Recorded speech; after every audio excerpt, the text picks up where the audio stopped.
Hi friends, welcome back to our channel. இன்றைக்கி வந்து ஒரு ஈவினிங் போல் ஒரு ரொட்டீன் விளாக் மாதிரி குட்டியாக பார்த்துடலாம். ஈவினிங் போல் பார்த்தீங்கன்னா நான் வந்து போய் குளிச்சுட்டு வந்துட்டேன். குளிச்சுட்டு வந்து இன்றைக்கி வந்து கொஞ்சம் கீழே இருக்கிற மார்க்கெட்டுக்கு போக வேண்டிய வேலை இருக்குது. ஏன்னா தம்பிக்கு வந்து 10 டேஸ் ஸ்கூல் வந்து லீவ் முடிஞ்சு நாளைக்கு வந்து 6ஆம் தேதி வந்து ஸ்கூல் வந்து ஓப்பன் ஆகுது. அதனால சரி தம்பிக்கு வந்து ஸ்நாக்ஸ், அதுக்கப்புறம் வீட்டில் காய்கறி எதுவுமே கிடையாது. சரி இன்றைக்கி போனோம் அப்படின்னா எல்லாமே ஃப்ரெஷ்ஷாக வாங்கிட்டு வந்து வச்சிட்டோன்னா நம்ம வந்து ஒரு 1 வீக் வந்து கவலையே இல்லாமல் அது பாட்டுக்கு ஓடிக்கிட்டே இருக்கும் அப்படின்னு சொல்லிட்டு நான் பார்த்தீங்கன்னா ஒரு வழியாக குளிச்சுட்டு வந்துட்டு நானுமே பார்த்தீங்கன்னா ஒரு வழியாக நான் வந்து மார்க்கெட்டுக்கு வந்து கிளம்பிட்டேன். தம்பி வந்து 2 பேரையும் அம்மா வீட்டில் கொடுத்துட்டு தான் போகிறேன். ஏன்னா வந்து மழை வர்ற மாதிரியே கிளைமேட் இருந்தது.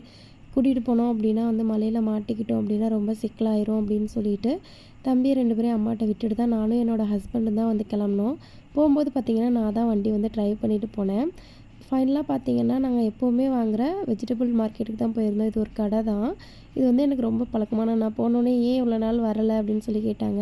இல்லைன்னா கொஞ்சம் உடம்புக்கு முடியல, அதனால் இவ்வளோ தூரம் வர முடியல, பக்கத்துலேயே வாங்கிக்கிட்டோம் அப்படின்னு சொல்லிட்டு சரின்னு சொல்லிட்டு தேவையான காய்கறி எல்லாமே வாங்கிட்டு வீட்டுக்கு தம்பிக்கு தேவையான ஸ்நாக்ஸ் எல்லாமே வாங்கிட்டு வந்துட்டோம். வரும்போதே பார்த்தீங்கன்னா லைட்டாக தூறல் விழுந்தது. வேகமாக போயிடலான்னு சொல்லிட்டு வந்தோம். பார்த்தீங்கன்னா மழையுமே வந்துருச்சு. மழையோடு சேர்த்து கரண்ட்டுமே போயிருச்சு. அதனால் சரி வந்தால வெஜிடபிள்ஸ் எல்லாத்தையும் வந்து நம்ம எடுத்து ஸ்டோர் பண்ணி வச்சுட்டோம் அப்படின்னா மழை லைட்டாக வெறிச்ச கேப்பில் போய் தம்பியை கூட்டிகிட்டு வந்துடலாம் அப்படின்னு சொல்லிட்டு தான். மழையுமே வந்து லைட்டாக வெறிச்ச மாதிரி இருந்துச்சு. போய் நான் தம்பியை வந்து கூட்டிகிட்டு வந்துட்டேன்.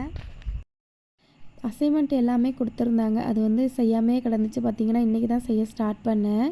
பார்த்திங்கன்னா லைவ் எல்லாமே போட்டிருந்தோம். அது முடிச்சதுக்கப்புறம் கரண்ட் வந்துருச்சு. கரண்ட் வந்ததுக்கப்புறம் தம்பிக்கு வந்து ப்ராஜெக்ட் எல்லாமே உட்காந்து செஞ்சிட்ருந்தேன். ஏலேருந்து Z வரைக்கும் நம்ம வந்து எழுதி அதுக்கு வந்து ட்ராயிங் பண்ணி கொடுக்கணும். ஃபைனலாக பார்த்திங்கன்னா நான் எல்லா ஒர்க்குமே முடிச்சிட்டேன். டைம் பார்த்திங்கன்னா 11 மணிக்கிட்டால ஆயிடுச்சு. ஓகே, தேங்க்ஸ் ஃபார் வாட்சிங்.